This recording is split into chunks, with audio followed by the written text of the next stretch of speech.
untuk makan anak ya susah, untuk jajan anak susah.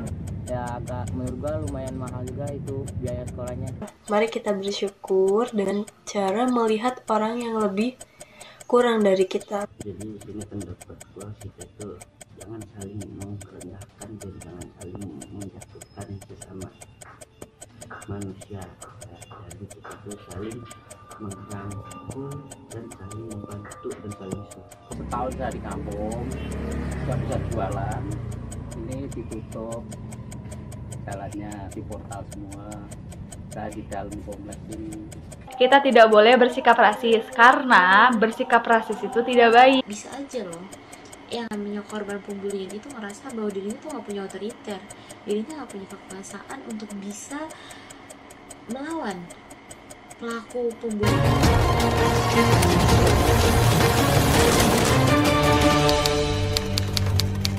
Di usia saya yang sekarang, apakah pantas dibilang anak-anak?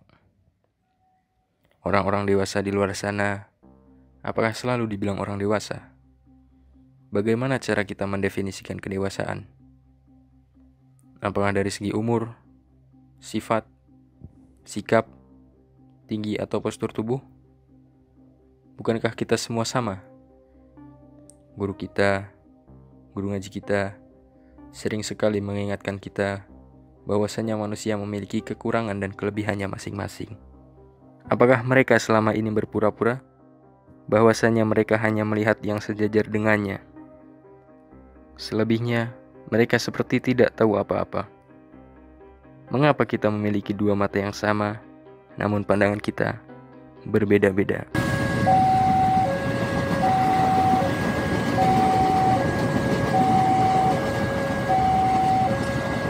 Saya, kita, dia, atau mereka, apakah bisa dibilang sama? Atau tidak akan pernah sama? Mungkin saja kita sama, atau mungkin saja kita berbeda. Tidak usah jauh melihat yang di luar. Coba kalian tengok di dalam. Manusia yang memiliki sebuah keluarga, yang terdiri dari ayah, ibu, kakak, dan adik. Terkadang kalian sadar atau tidak, dari segi sifat, sikap, sampai fisik, terkadang mereka berbeda. Ada yang sama, ada yang tidak sama. Siapa yang harus kita salahkan? Tuhan? Atau orang tua kita? Sering sekali kita insecure tentang hal ini. Seperti kita tidak mempercayai Tuhan, bahwasanya ciptaan Tuhan selalu indah. Kalian sadar gak sih, ketika kita berada di pendidikan sekolah manapun itu, mau TK, SD, SMP, SMA, ataupun kuliah, di situ banyak manusia yang suka berpandang berbeda-beda. Menurut gue sih buat di kelas nih, kalau bercanda ya bercanda aja gitu sewajarnya. Kalau bercanda fisik, wah udah males tuh gue dah. Mendingan bercanda biasa sewajarnya gitu, jangan bawa fisik. Gue paling males dah kalau udah bawa fisik dah, bedok gue sama orang gitu.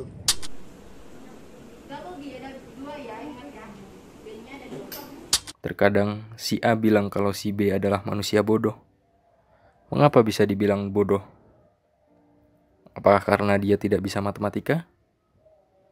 Padahal dia pintar di seni. Biasanya seperti itu, bukan? Kalau kita mau mengatain orang lain, tapi diri kita itu ya masih belum pas banget gitu ya kan, masih ada kekurangannya. Nah, semua orang itu pasti ada punya kekurangan, punya kelebihan ya. Jadi kalau menurut gue sih ya, kita saling merangkul sesama lain ya kan, satu sama lain. Jangan ada yang berkata yang ibarat kata itu ya saling merendahkan lah, saling yang menghina lah begitu ya kan, saling ya menjatuhkan ya kan. Teman kita mau bangkit terus sama kita dijatuhin gitu ya kan.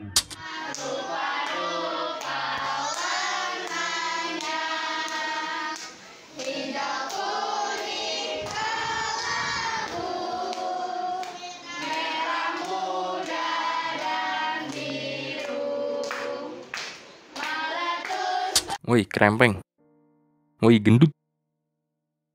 Kalian pasti sering mendengar kalimat itu. Banyak orang beranggapan itu adalah candaan. Beberapa orang mungkin ikhlas dengan perkataan tersebut. Namun, tidak semuanya suka dengan perkataan tersebut. Mereka sangat enteng berbicara. Mereka lupa yang mereka bicarakan adalah ciptaan Tuhan. Sama seperti kita, ciptaan Tuhan juga. Namun, mengapa banyak orang yang sering membedakan mereka? Bukannya mereka sama dengan kita? Namun, seiring zaman, hal ini adalah hal yang lumrah. Kadang orang salah menggunakan ini.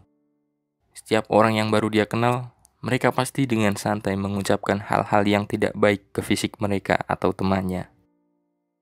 Dengan berkedok, bercanda, santai aja kali. Mungkin dia ketawa. Namun, kita tidak tahu apakah hatinya terluka.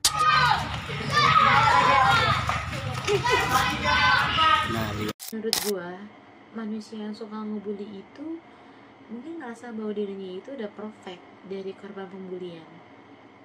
Karena relate-nya gini, ketika bullying itu terjadi, bisa aja loh yang namanya korban pembulian itu ngerasa bahwa dirinya tuh gak punya otoriter, dirinya gak punya kekuasaan untuk bisa melawan pelaku pembulian tersebut. Sehingga efek yang terjadi pada korban pembulian tersebut yang pertama adalah pasti kena mental, pasti kena yang namanya kondisi psikologisnya. Tapi di sisi lain, saat ini pembulian itu udah menjadi hal yang biasa, sudah menjadi hal yang normal. Ketika kita ingin melewati fase remaja atau fase dewasa kita harus melewati yang namanya proses pembulian. Tapi menurut gue ini tuh nggak relate ya, karena bullying tersebut punya dampak yang banyak loh. Contohnya aja dari segi psikologis, kita nggak tahu setiap orang itu kondisi psikologisnya pasti berbeda-beda. Ya mungkin aja dari korban bullying itu ada yang ngerasa insecure, ngerasa dirinya itu selalu kurang, ngerasa dirinya itu nggak cocok berteman dengan mereka, dan bisa jadi korban bullying tersebut akan menarik diri dari orang-orang di sekitar. Dia ngerasa bahwa gue nggak pantas loh, gue nggak pantas untuk bisa berada di lingkungan seperti itu. Jadi kita yang udah tahu dampak dari pembulian itu kan sangat banyak. Ya, ayo nih kita harus ngilangin yang namanya kebiasaan ngebully. Karena kan itu juga nggak bagus dong. Karena juga nggak setiap mental manusia itu siap untuk menerima pembulian, atau bahkan nggak akan pernah siap untuk menerima pembulian tersebut. Kita lebih aware sama mental orang-orang di sekitar kita, karena Allah juga menciptakan manusia itu dengan kekurangan, dengan kelebihannya masing-masing. Karena pembulian itu bisa punya dampak dalam jangka waktu yang panjang juga, bisa nyebabin trauma di setiap kondisi psikologis manusia tersebut. Rasisme adalah sikap membeda-bedakan status sosial. Jadi kalau menurut gua, kita tidak boleh bersikap rasis karena bersikap rasis itu tidak baik. Nah, dan bergaulah dengan orang-orang lain tanpa membeda-bedakan status kita sebagai sosial.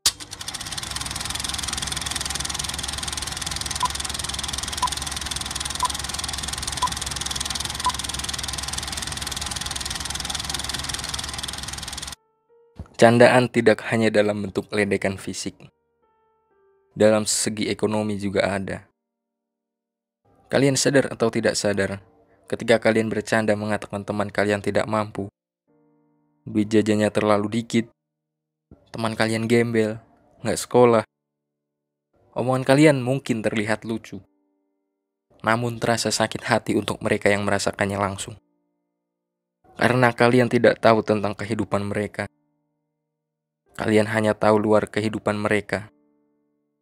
Mungkin saja memang mereka merasa tidak mampu. Jadi, omongan kalian mengenai hatinya langsung.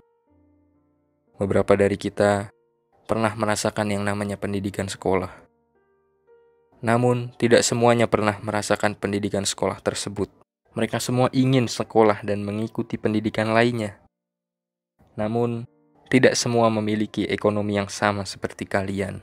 Buat biaya sih ya lumayan mahal juga sih, karena nggak semua orang mampu. Jadi ya agak menurut gua lumayan mahal juga itu biaya sekolahnya. Ya, untuk makan anak ya susah, untuk jajan anak susah. Iya. Ya serba susah sekarang. Iya. Susah kerja.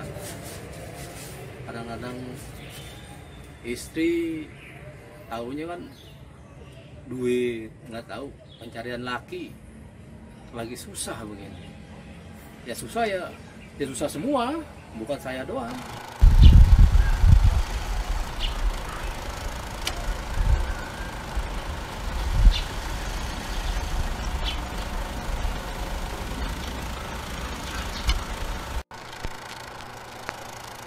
Disinilah kita bisa banyak menemukan berbagai macam orang. Dari orang yang punya apa-apa sampai orang yang tidak memiliki apa-apa. Dari pembeli hingga penjual. Mereka semua sama-sama saling membutuhkan. Namun, kalian sering melihat mengapa ketika beberapa anak yang sudah kaya sering menelantarkan orang tuanya karena orang tuanya miskin? Tidak hanya itu saja, melainkan beberapa orang mampu tidak suka sama orang tidak mampu. Dikarenakan mereka bau, mereka kucel, males-malesan, gak mau kerja. Mereka berpakaian yang kurang rapi. Namun beberapa orang tidak mampu juga tidak suka dengan orang mampu. Mengapa? Karena mereka sombong, karena mereka pelit, karena mereka semena-mena. Apakah semuanya itu benar? Apakah melainkan itu hanyalah katanya? Bukankah orang yang mampu belum tentu sombong, pelit, dan lainnya? Bukankah orang tidak mampu juga belum tentu bau, pakaiannya tidak rapi, malas-malesan? Lalu siapa yang salah? Orang tidak mampu yang iri dengan orang yang mampu? Atau orang mampu karena dia menjadi semena-mena?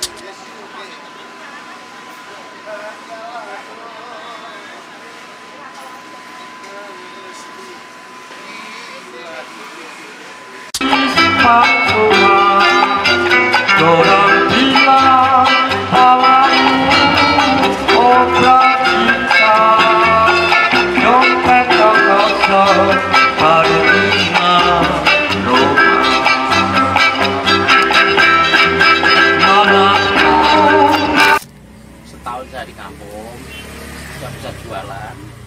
Ini ditutup jalannya, di portal semua.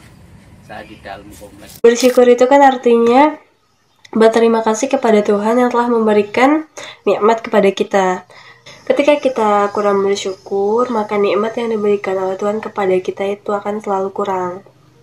Jadi, kepada kita atau buat kita, orang-orang yang kurang bersyukur, mari kita bersyukur dengan cara melihat orang yang lebih kurang dari kita. Entah dari segi fisik, kita tidak boleh insecure, dari segi harta, dari segi pendidikan, karena kita memiliki kelebihan masing-masing. Jadi kita harus banyak bersyukur, banyak berterima kasih dengan apa yang telah diberikan oleh Tuhan atau diberikan oleh orang lain kepada kita. Karena apa? Membangkitkan rasa syukur pada orang yang tidak tahu berterima kasih, sama sia-sianya dengan membangunkan orang mati dengan tangisan. Sebenarnya, apa itu definisi mampu? Apa itu definisi tidak mampu? Karena definisi mampu bukan hak Pak RT atau Pak RW. Bukan pula hak Pak Camat untuk menentukannya. Definisi mampu adalah sebuah definisi di mana kita diberi kebebasan untuk mendefinisikannya sendiri. Kalau kita berpandangan diri sendiri kita sebagai orang tidak mampu, maka mungkin selamanya kita akan menjadi manusia tidak mampu. Sebaliknya, kalau kita berpandangan diri sendiri mampu, maka insya Allah dengan segala kekuasaan dan kewenangannya, akan diberi kemampuan pada kita. Pendapat saya tentang orang-orang yang selalu memandang remeh orang lain, terlebih lagi dari sisi ekonominya. Entah itu dia memandang rendah orang yang ekonominya di bawah dia ataupun bagaimana. Itu menurut saya suatu perbuatan yang tidak bagus. Karena bagaimanapun kita tidak boleh sekalipun memandang rendah orang lain, karena kita tidak tahu nasib itu bagaimana ke depannya. Bisa saja orang yang kita rendahkan atau yang kita pandang rendah dari sisi ekonominya, dia mau berusaha dan berjuang untuk meningkatkan taraf hidupnya ke yang lebih baik lagi. Jadi kita tidak boleh memandang rendah atau memandang sebelah mata orang hanya karena sisi ekonominya saja. Bagaimanapun yang namanya takdir itu tidak ada yang mengetahui. Bisa saja sekarang kamu di atas menghina mereka yang di bawah. Besok bisa saja kamu yang di bawah dan mereka yang di atas. Karena menurut saya kekalahan yang amat sangat tidak bagus itu adalah ketika kita ditertawakan oleh orang yang pernah kita remehkan. Jadi jangan pernah memandang remeh atau memandang sebelah mata terhadap orang lain, khususnya dari segi ekonomi. Karena di mana seseorang ingin berjuang sungguh-sungguh, dia ingin membalikkan keadaannya, disitulah titik bahaya bagi kalian yang meremehkan atau merendahkannya. Bagaimana dengan anak kecil? Apakah mereka memiliki pandangan yang sama dengan kita?